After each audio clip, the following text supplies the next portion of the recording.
General is speaking out after seeing our News 3 investigation, shedding light on a law that stops short of requiring rape suspects to get an HIV test following their arrest. Yeah, a woman frustrated after a brutal rape left her worried for months about contracting HIV. News 3 investigative reporter Margaret Kavanaugh broke this story in August and spoke exclusively to the Attorney General about the action he is now taking in an effort to repeal this law. How did you find out about this whole situation? Your story. Yeah, reporters are kind of the gatekeepers of democracy. I always tell people, never assume that I know. Virginia Attorney General Jason Miyares and others are furious with changes made to a law back in 2021 that put an end to rape suspects being required to get an HIV test after an arrest. I had some folks that texted me the story when it broke. I sent it to my team to get more information, and that's where the law is. It's a law I voted against, but that's the law in the Commonwealth of Virginia, and it needs to be repealed. Miyares was serving as a state delegate when the bill passed. I know that there was limited debate on a lot of bills. There's a lot of bills that just flew through committee. After speaking with a rape victim in July, I told you about the recent change to the state law. The victim says that she was home alone in the shower when a man broke in and attacked her. The rape horrific, but she says the aftermath of not knowing whether her rapist has HIV even worse. This current law supports the perpetrators. It doesn't support the victims. She was stunned to learn that the man waiting in jail was not required to take an HIV test, but she was asked to take HIV prevention medication that she says made her very sick. Now, for months, she needs to take frequent HIV tests to see if she's been exposed. It's hard to move past what happened because it's a constant reminder. The many changes made to the law are complex. Taking out the requirement for a rape suspect to get an HIV test is just one small aspect.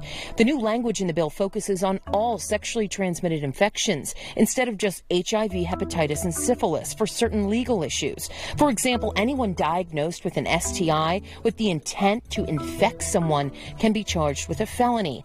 And if convicted of selling or using drugs, a person is no longer required, but rather given the option to get tested for all STIs. For weeks, I've been working to get answers from the patrons of the bill. On September 7th, Democratic delegate Betsy Carr issued a statement saying, in part, the stigma of an HIV diagnosis too often falls on marginalized persons, such as people of color and LGBTQ Virginians, subjecting them to increased discrimination, saying the purpose of the law is to remove that stigma. Going on later to state she's committed to the ongoing process of making sure Virginia's code protects and empowers survivors of sexual assault to the fullest possible extent while not stigmatizing HIV. During our initial report, Democratic Senator Jennifer McClellan's office issued a statement in part saying the 2021 bill modernized outdated language that specifically focused on testing suspects for HIV and hepatitis after an arrest, as opposed to a more comprehensive approach focused on the survivor's health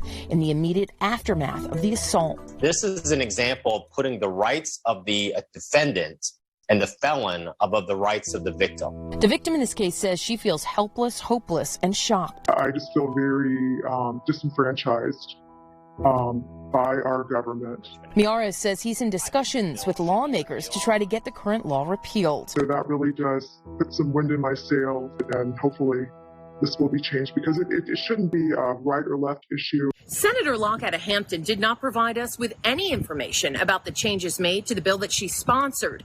We do have the full responses from other lawmakers posted on our website at WTKR.com. There you can also find the new code and the old code provided to us from the Attorney General's office. Session is expected to start in January, and I will stay on top of any developments that happen. Margaret Kavanaugh, News 3.